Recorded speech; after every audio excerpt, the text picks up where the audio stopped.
Hey everyone, Dan Ellisley back again for another video about Disney Cruise Line. This time we're looking at, is it worth it for adults only? No kids, no problem. All right, so today we are gonna dive into, is a Disney cruise worth it if you are going just adults without any kids?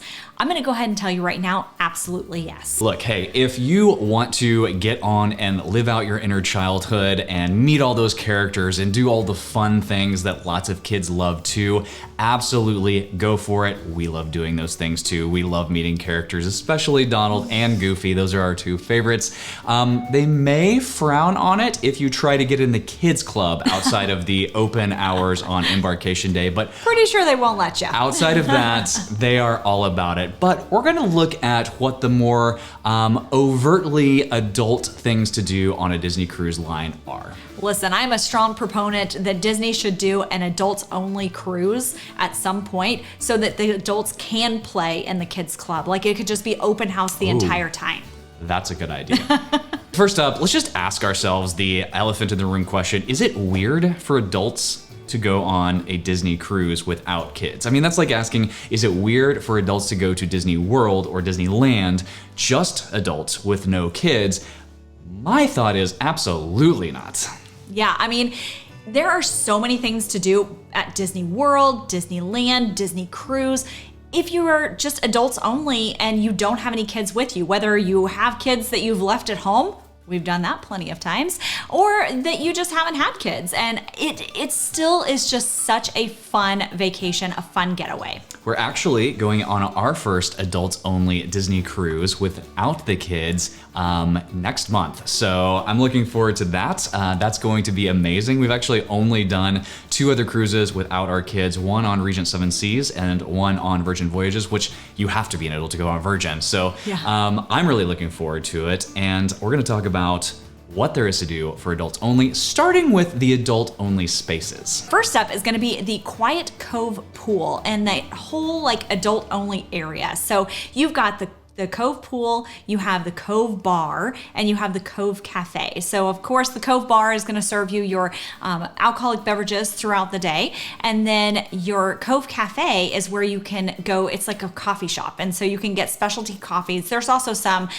liqueur drinks that you can get in there as well. But it's a very nice, quiet place to sit, relax, maybe read a book, have some coffee or tea, do a little work, whatever it is that you want to do. So these are actually part of the larger adults-only pool deck area. These are on every ship. It is a little bit more out of the way on the Wish class ship. So that's the Wish, the Destiny, and the Treasure. So that's going to be kind of all like, it's very kind of difficult to get there. That is in contrast to some of the other ships. So especially the Dream and the Fantasy, the adults-only area is kind of sandwiched between like the main pool area and then some like staterooms, elevators. So there are kids gonna be walking through there. They're just not supposed to stay and like hang out in the adults only area. So just so you know, so there are the adult areas inside and outside. So that's outside.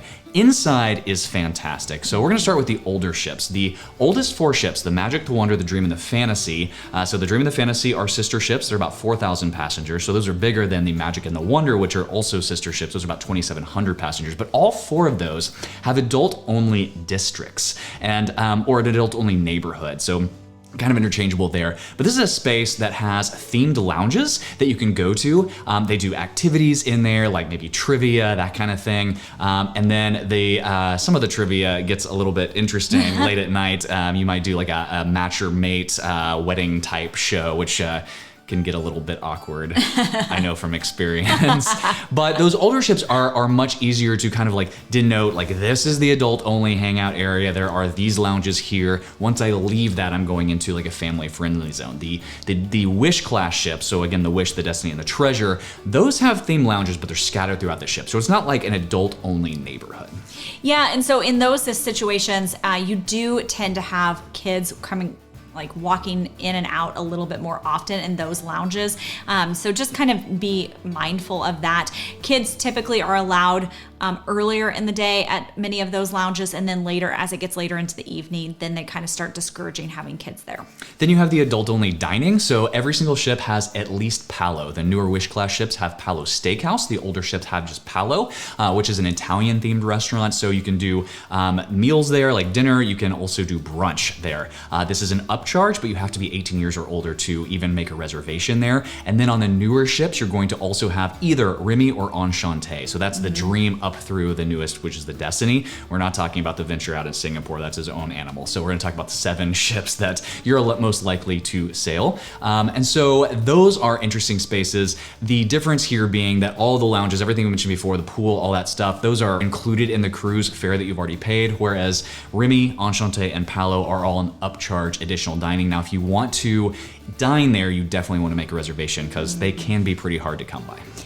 And if you just want to go up and have a nice cocktail in a true adult-only area, all the ships have a lounge right outside those restaurants. So on the older class ships, you've got the Meridian, and then on the newer class, the Wish class ships, you have the Rose. And there are no kids running in and out of there because it's up there right by the adult dining area, so it's very secluded. One other thing with dining to note is if you are on a cruise and it's just the two of you, you can request a private table. Now, they don't always, they can't always accommodate that, but they do try. And so that is something that I would recommend, that if you don't want to be sat with other passengers on the cruise line, make sure that you are requesting that private table. And that is on the, or in the main 3 rotational dining restaurants. Now, one trick for this, there are always 2 seatings on Disney Cruise Line for dinner. There is the early or first seating, which is around 5:45 p.m. on your sailing. That always books out first because families with smaller kids, because they want to have their dinner time more like the time that they would be eating when they are at home and not on vacation. The second seating, or late dining time, is around 8:15 p.m. This is always available because, again, the first seating sells out first and you have to be able to get into one of the 2 seatings, but we actually prefer this seating, not because it has less kids, which it does, but because we like to sleep in on a Disney cruise. I mean, not super late, but maybe like 9 o'clock, which pushes breakfast back till maybe 10:30, which pushes lunch back to maybe like 1:30 or 2, and then 5:45 p.m. seems a little bit too early for us to have dinner, so 8:15 is more in line with our schedule. But if you just want to have more of an adult experience and less kids running around at dinner, maybe go with second seating. I think probably one of the most ideal places for adults only on the cruise ships, on all of them, is Senses Spa. Now, this is truly, everybody is 18 and up who are getting services in there. You can get massages, you can get manicures, pedicures, all kinds of facials, all kinds of treatments, and they have rainforest room access as well. So you can get this as a length of sailing package, which is going to cost a little bit more, but then you can access it through the entire trip. Or once you get on board, you can go to the spa and see if they have any day passes left. And then you can just book like a day there or 2, depending on what you want. But this is a nice area that all the ships are a little bit different, but they have like the warmed tiled loungers. They've got hot tubs, they've got saunas, and some of them have like cold rooms. Some of them have outdoor areas to hang out in. So very just nice and relaxing. It's important to note that the rainforest room area does not come with a service if you get one. So like we've done a couples massage, which was not my cup of tea, but actually really nice if you like massages. Like for a couples massage, it was great. Like there was a hot tub session, we took showers in there. It was just a big, they came with like a tea service and fruit plate and all this. It was quite nice, if only I liked massages. But that was fun. I have gotten like acupuncture on Disney Cruise Line, which was nice. Anyway, none of those services that cost extra come with the rainforest room access. That is a separate purchase. So if you want to do the rainforest room, which is just a hangout lounge, enjoy a hot tub, or just lounge on those like heated, like tiled loungers, you do have to pay extra for that. So just know that going in. A couple of other spa options. Now, these areas do have services for kids as well, so just keep that in mind. But Hook's Barbary and Untangled Salon are all on the new Wish class ship, so the Wish, Treasure, and Destiny. And Hook's Barbary is a little more catered towards men for barber services, a shave, beard. Old-fashioned. You can get an old-fashioned while you're there. Yes, you There's can. a secret old-fashioned bar in Hook's Barbary on the newer ships. That's a fun stop to do whenever you're, especially if you're couples only. But our children have gotten their hair cut in this space as well before they were 18. So do keep in mind that kids may come in and out if they're planning on getting a haircut while they're there. Untangled Salon is very similar, except it's a little bit more geared towards women. So you can get manicures and pedicures, and you can, as a parent, go in and add your child to the reservation once you're on board. And so you may see children in there getting manicures or pedicures as well. Let's talk about those activities and entertainment options specific to adults. So activities specifically, like the main thing that comes to mind are tastings. And these are, again, extra cost activities while you are on board. Now, they don't have to be at night. We've done beer tastings at like 11 o'clock in the morning, which was a little bit early. We like roll out of bed and go to breakfast and then go straight to our beer tasting. But super, super fun. So we've done beer tastings. We've done mixology. We've done martini tasting. We've done beer tasting multiple times. We did an old fashioned tasting. I did a Scotch tasting with my dad on one of them. So there are a lot of just tastings that you can do. Those are going to open for you when your activity window opens on Disney Cruise Line. So you can book those yourself in the app, the Navigator app, which just search Disney Cruise in your app store.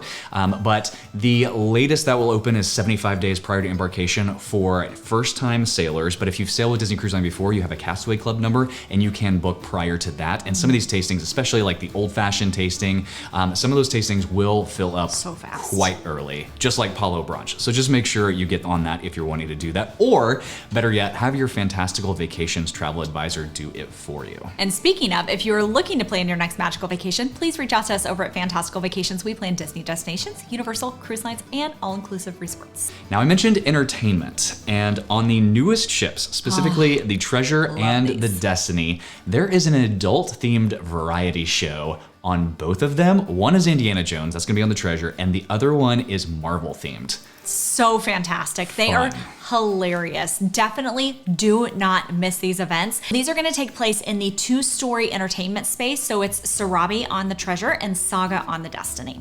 But it doesn't stop there. Dan mentioned Match Your Mate. Definitely that's always a fun one to attend or participate in if you're so brave. Be careful here. You can get into trouble with some of these questions. We've been chosen once. It was interesting. But then they also have adult trivia and stuff like that. It's not necessarily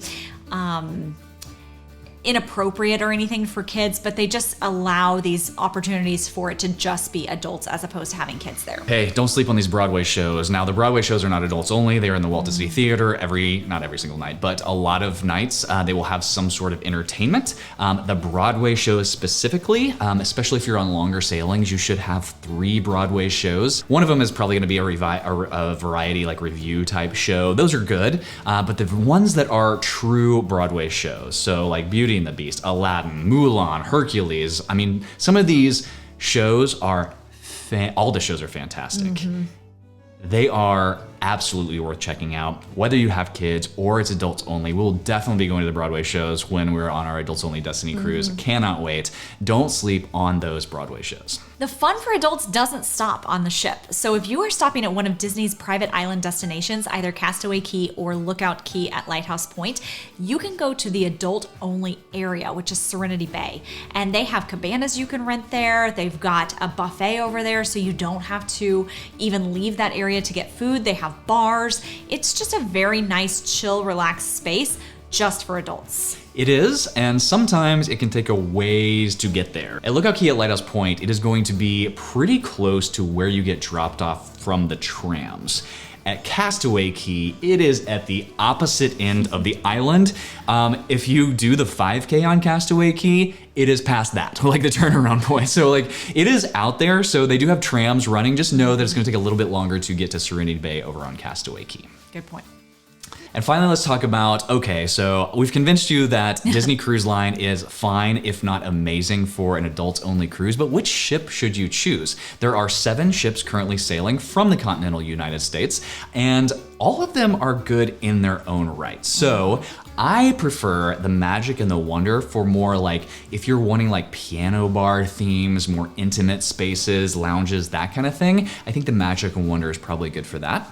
The Dream and the Fantasy are really good for having the adult entertainment districts because all of the adult lounges are kind of all together. So you can actually bar hop very easily in the evenings whenever there's not any other kids around. That's very nice. And then finally, the new Wish class ships, again, the Destiny, the Wish, and the Treasure. Those are really good for themed spaces, even if the lounges are spread out and not necessarily in an adult-only area. Now, some of those lounges do turn into adults-only at some time during the evening. You'll just have to check when you're on board your cruise. But if you're looking more for theming and getting that amazing space with Palo, the Rose, which is the lounge outside of Palo, and then Enchante, the Wish class ships are where to go. I'm gonna add that the Wish class ships are also really great for adults in the rainforest room because that rainforest room area is so much larger and has a very nice outdoor space on those ships as opposed to the older ships. Very true. Whenever you get on board on day one and you open your Navigator app, you've logged into the Disney DCL Wi-Fi and you've opened your app, you can actually filter the activities out by adults only so that you can see everything that is being offered on your sailing for adults.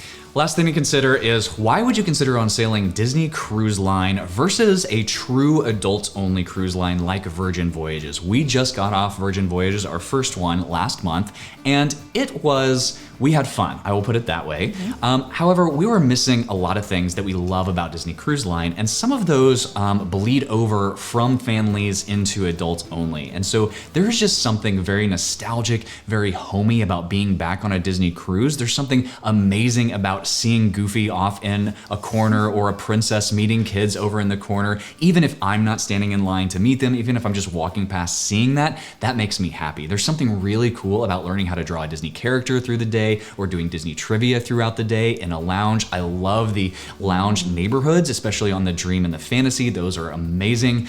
So there are a number of things that aren't specific to adults only cruises, but are on a Disney Cruise Line that you don't get at Virgin Voyages. And so yes, Virgin Voyages is great if you want a party vibe, a club theme, if you want to party like till 2 in the morning or even later, that is amazing for that vibe. But if you're wanting more of the Disney entertainment and the family vibe, but just have an adults only couple of spaces where you can go and enjoy, DCL is probably where you need to go. Absolutely. All right, well, if you are liking these videos, please hit that like and subscribe button so you don't miss the next one. And we will see you on the next video.